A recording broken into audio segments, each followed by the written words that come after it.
Next వచ్చి example for files అనమాట. So ఇప్పుడు ఫైల్స్ ఒక ఎగ్జాంపుల్ ఏంటి, లైక్ ఇప్పుడు a.c నేను ఒక సి లాంగ్వేజ్ అనే కోడ్ అనేది రాస్తే దాన్ని ఎలా స్టోర్ చేసుకుంటా, .c అనే ఎక్స్టెన్షన్ తో స్టోర్ చేసుకుంటా అనమాట. a.c అనే ఎక్స్టెన్షన్ తో b.c అనేది లేకపోతే సి లాంగ్వేజ్ .c అనే ఎక్స్టెన్షన్ తో మనం స్టోర్ చేసుకుంటాం. అదే కానీ C++ లాంగ్వేజ్ లో కోడ్ రాస్తే దాన్ని ఎలా స్టోర్ చేసుకుంటాం, b.c++ అనే ఎక్స్టెన్షన్ తో స్టోర్ చేసుకుంటాం. సో అలానే నేను జావా కోడ్ అనేది స్టోర్ చేసుకోవాలి. సో జావా కోడ్ అనేది స్టోర్ చేసుకోవాలంటే c.java ఎక్స్టెన్షన్ తో స్టోర్ చేసుకుంటాం. ఇప్పుడు నేను అదే డి ఫైల్ ని పైథాన్ లో స్టోర్ చేసుకోవాలంటే d.py అనే ఫైల్ తో స్టోర్ చేసుకుంటాం. అదే నార్మల్ గా ఏదైనా టెక్స్ట్ ఫైల్ ఉంటే దాన్ని స్టోర్ చేసుకోవాలనుకుంటే ఎలా స్టోర్ చేసుకుంటాం, e.txt అనే ఫైల్ తో స్టోర్ చేసుకుంటాం. సో ఇక్కడ నేను సి లాంగ్వేజ్ ని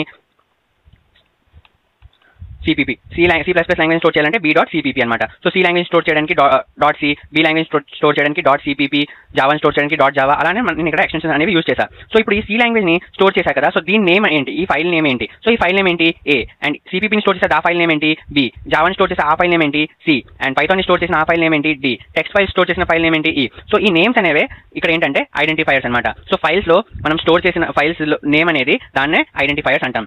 సో నెక్స్ట్ వచ్చి example for functions. So functions ఒక ఎగ్జాంపుల్ ఏంటి, సో ఆల్రెడీ మనం ఎగ్జాంపుల్ ఫర్ ఫైల్స్ అనేవి తెలుసుకున్నాం. So next example for functions. So ఇప్పుడు ఎగ్జాంపుల్ ఫర్ ఫంక్షన్స్ ఏంటంటే లైక్ ఇప్పుడు ఫన్ నేమ్స్ అనేవి ఉన్నాయి. సో ఫన్ నేమ్స్ లో 2 టైప్స్ ఉన్నాయి. సమ్ అనే ఒక ఫంక్షన్ ఉంది అండ్ div అనే ఒక ఫంక్షన్ ఉంది. సో సమ్ అనే ఫంక్షన్ లో ఇక్కడ మనం ఏం చేస్తాం, సమ్ అనేది చేస్తాం. ఇక్కడ XYZ కోడ్ అనేది ఉంటుంది మనకి.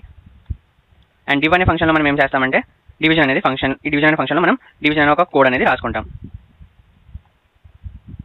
అలాగే ఇక్కడ మనం ఒక సమ్ డివిజన్ అనే కోడ్, డివిజన్ ఫంక్షన్లో డివిజన్ కోడ్ అనేది ఇక్కడ రాసుకుంటాం అనమాట.